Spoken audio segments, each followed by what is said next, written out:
회개라는 주제로 세 번째 설교하고 있습니다. 첫 번째 주제는 회개, 구원의 시작이었습니다. 설교 제목은 나는 죄인입니다. 생각 안 나시지요? 네, 감사합니다. 다음에 또 하도록 하겠습니다. 회개는 구원으로 들어가는 문입니다. 예수님께서 공생애를 시작하시면서 처음으로 외치셨던 말씀이 회개하라였습니다. 내가 죄인이 아니라면 예수님께서 이 땅에 오실 필요가 없습니다. 예수님은 의인이 아니라 죄인을 구원하기 위해 이 땅에 오셨기 때문입니다. 내가 죄인임을 통렬하게 깨달아야 예수님의 십자가를 영접하게 되고 그때부터 거듭남이 시작이 되는 겁니다. 그리고 진짜 신앙생활이 시작이 되는 것입니다. 두 번째 주제는 회개 공동체 시작이었습니다. 설교 제목은 회개 그 이후. 생각 안 나시죠? 네, 감사합니다. 다음에 또 하도록 하겠습니다. 내가 죄인임을 깨닫고 예수님을 영접하고 나면 교회의 구성원이 됩니다. 교회를 나오게 되는, 교회의 구성원이 되는 거예요. 교회는 용서받은 죄인들의 공동체입니다. 그러므로 서로 용납하고 용서하며 살아갈 때 교회가 건강해질 수 있어요.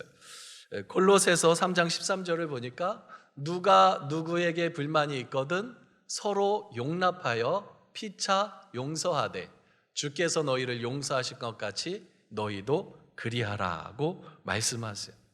그래서 우리는 교회 생활을 할 때에 교회 공동체 생활을 할 때에 남의 눈에 있는 티가 아니라 내 눈에 있는 들보를 보는 눈을 가져야 되는 거예요.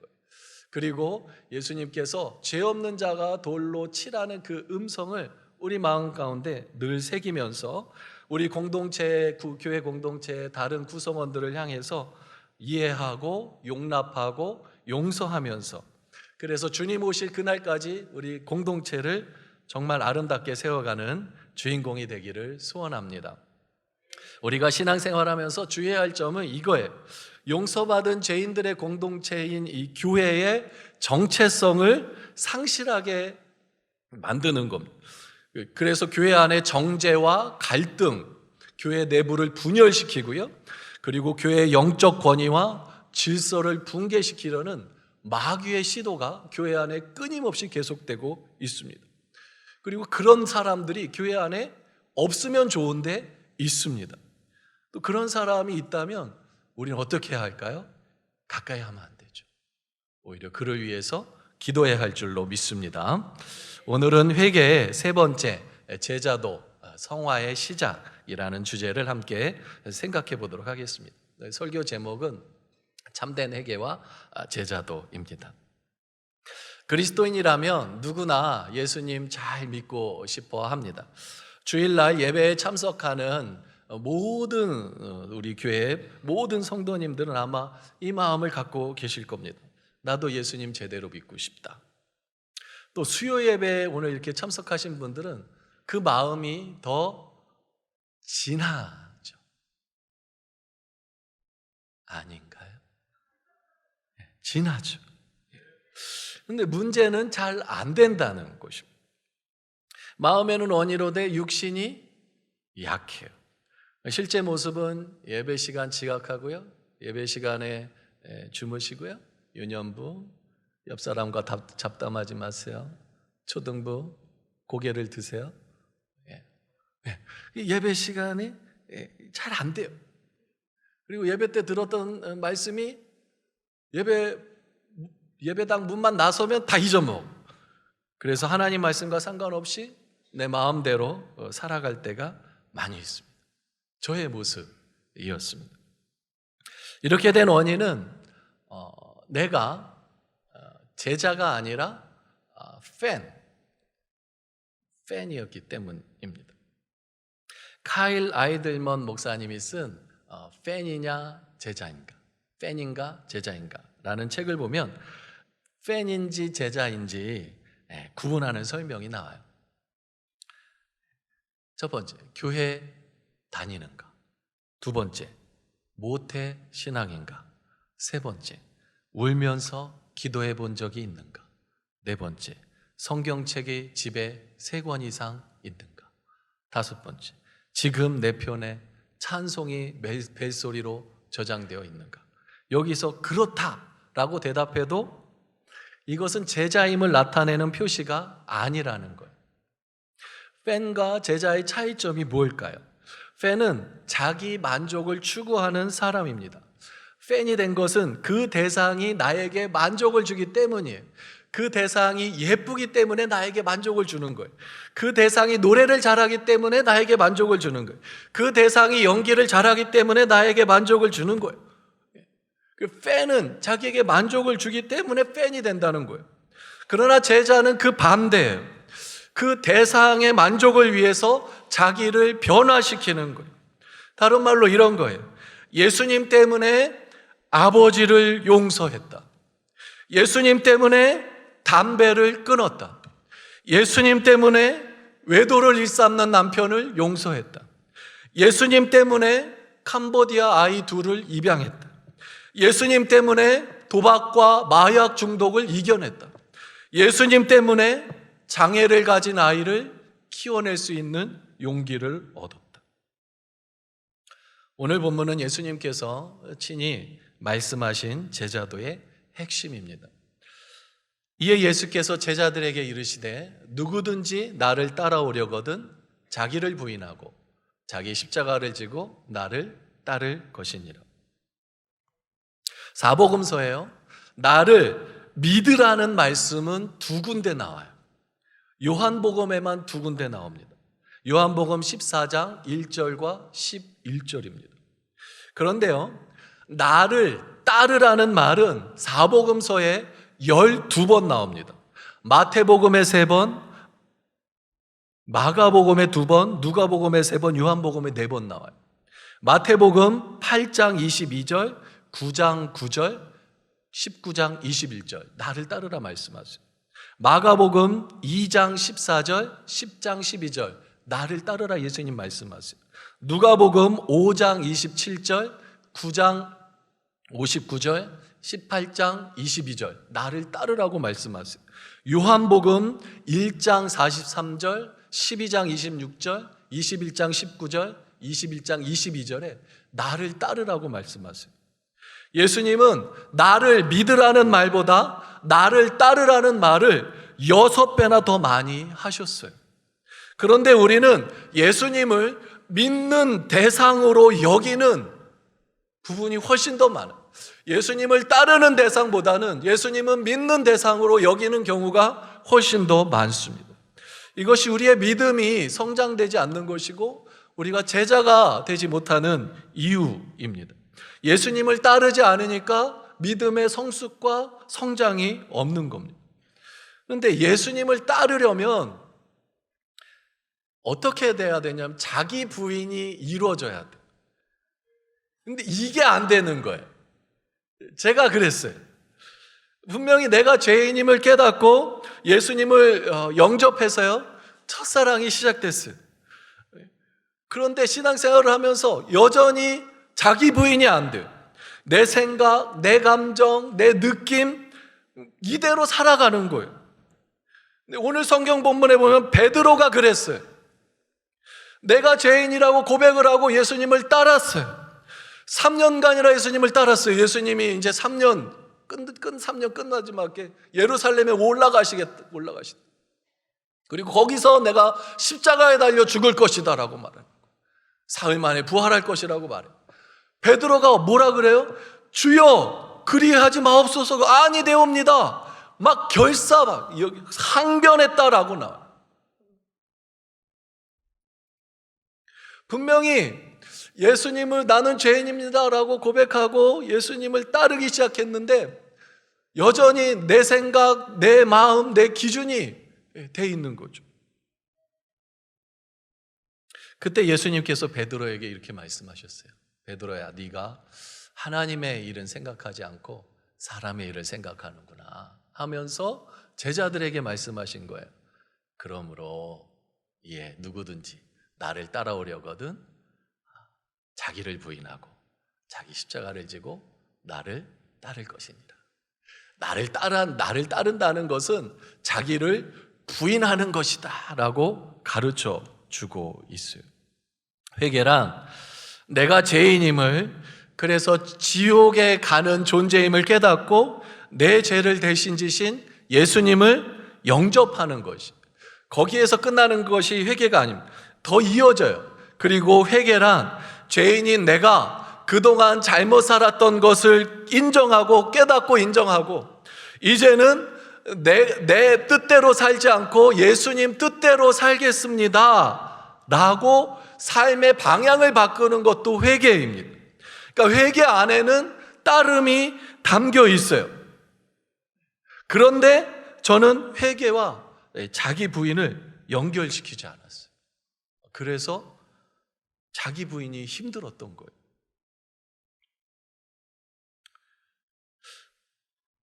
찬송 이런 복음성가가 있어요. 나는 아무것도 아닙니다. 제가 가사를 불러드릴게요. 나는 아무것도 아닙니다. 주님의 사랑이 없으면. 나는 아무것도 모릅니다. 주님의 지혜가 없으면. 나는 아무것도 못합니다. 주님의 능력이 없으면. 나는 한순간도 못 삽니다. 주님의 생명이 없으면. 나는 아무것도 아닌데 내가 못한디 나를 굳세게 붙잡을 필요가 없는 거예요. 진정한 회개를 제자도와 연결하게 되면 이렇게 되는 거예요.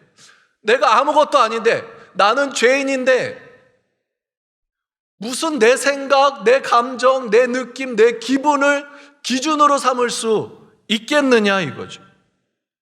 내가 죄인이니까, 난 아무것도 아니니까 내가 살아서 내가 왕이 돼서 내가 하나님의 자리에 앉아서 내 마음대로 살아봤는데 그것이 나의 인생에 전혀 유익하지 않았으니까 이제 나 주님을 위해 주님을 따라 살아가겠습니다. 이 안에 회개가 들어있는 거예요. 이 회개와 자기 부인을 연결하고요. 그러고 나니까 제자 되는 게 저 많이 쉬워졌어요. 초신자 때 죄인임을 고백하고 예수님을 영접하면 첫사랑이 시작이 됩니다. 언제나 기쁨과 감사가 넘치고요. 영적 지도자에게 즐거운 마음으로 순종하게 됩니다. 그러면서도요, 자기가 그동안 살아왔던 세상 혹은 이 경험들, 이것들이 기준이 돼서 내 생각, 내 판단의 근거가 돼요. 그리고 그 내 안에서 이 두 가지가 막 내적 갈등, 전투를 시작을 해요. 그렇게 성도에서 집사가 되고요, 집사에서 권사가 되고요, 안수 집사에서 장로가 되면서요, 뭐가 약해지냐면 내가 죄인이라는 의식이 약해지게 되는 경우가 있어요. 이렇게 되면서 그동안 내가 예배하고 내가 헌금하고 내가 기도하고 내가 봉사하고 그런 것들이 쌓여서 어느 순간부터 내가 뭔가 좀 나은 존재, 교회 안에서 하나님 앞에서 내가 뭔가 좀 나은 존재라는 그런 무의식이 우리 속에 자리를 잡게 되는 거예요. 바리새인의 의식이 우리 속에 자리를 잡게 되는 거예요. 그럼 그 순간부터 제자됨이 멈춰지게 되는 겁니다. 평생, 제가 보니까요, 평생 제자로 살아가시는 분들이 있어요. 어떤 분들이냐면 자기가 용서받은 죄인임을 잊지 않는 분들입니다. 이런 분들은요, 아무리 많은 일을 하고 아무리 큰 일을 해도요, 내가 원래 죄인인데요, 주님이 하셨어요. 원래 나는 이런 일도 할 줄도 모르는데, 그리고 할 수도 없는 사람인데 하나님의 은혜가 나를 이끌었어요. 이렇게 말하는 거예요.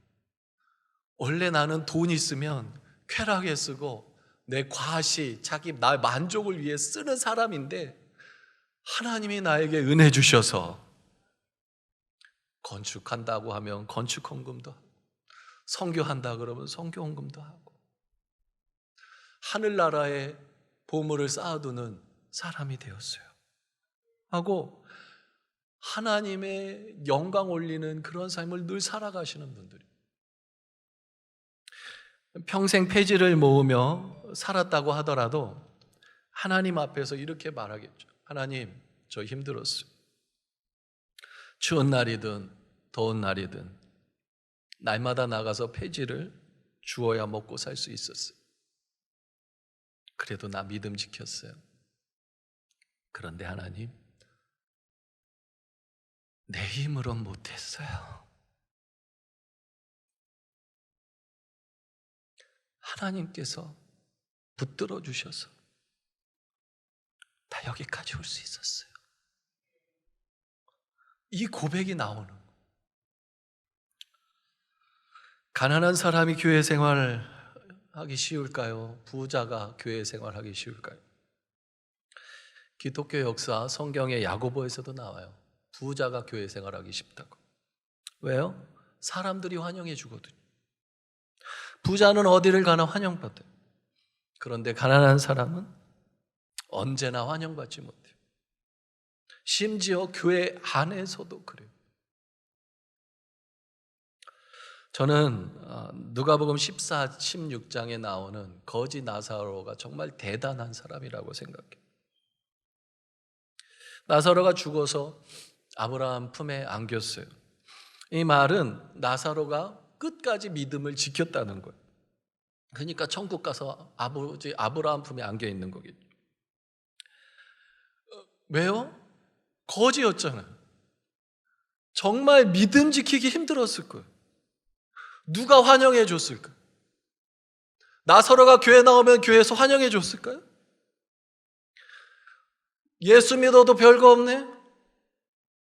얼마나 많은 소리를 들었겠어요? 얼마나 많은 손가락질을 받았겠어요? 믿지 않는 사람들이 예수 믿어도, 믿는 사람들도 예수 믿어도, 자기가 나를 봐도, 내가 나사로 자신이 자기를 봐도 예수 믿어도 별거 없는 거예요. 하나님 안 계신 것 같아요. 근데 나사로가 자기 생각을 따랐으면, 자기 느낌을 따랐으면 벌써 오래전에 믿음을 떠났어야 돼요. 그런데 배고파 죽으면서도, 병들어 아파하면서도 믿음을 떠나지 않았어요. 이게 어떻게 가능하죠? 그 하나님의 은혜가 속에서 흐르니까, 그리고 내 생각, 내 감정, 내 그 느낌을 따라 산 것이 아니라 그 하나님의 은혜를 따라 살았기 때문입니다. 신앙생활 하다 보면 교회 공동체 안에 수많은 일이 일어나는 것을 봅니다. 기쁘고 감사하고 좋은 일만 일어나는 것은 아닙니다. 갈등, 다툼. 이럴 때 제 안에 좌절, 아픔, 슬픔, 낭망, 섭섭함이 올라와요. 또 교회 안에 정말 이해가 안 되는 분이 있어요. 그 사람 보면 속에서 미움이, 짜증이 올라와요. 그런데 참아요. 참는 이유가 뭔지 아세요? 나를 위해서. 저 사람 잘못 건드리면 나에 대해 얼마나 뒷담화하며 다닐까 생각하며 참아요. 솔직히 얼마나 이기적입니까? 내가 아직 이 정도밖에 안 되는구나. 나 아직 멀었구나. 나는 아직 제자가 아니구나. 절절하게 느낍니다. 어떠세요? 우리 성도님들은 어떠세요? 나는 제자가 되어가고 있나요? 아니면 예전엔 제자였지만 지금은 제자가 아닌가요? 제자가 되는 길은 자기를 부인하고 예수님을 따르는 것입니다. 평생 자기를 하려고 하려면 나는 죄인 중에 괴수입니다 라는 고백으로 늘 살아간다면 자기를 부인할 수 있게 되고 예수님만 온전히 따를 수 있게 될 줄 믿습니다. 이 제자도에서 평생 떠나지 않는 우리 모두가 되기를 소원합니다.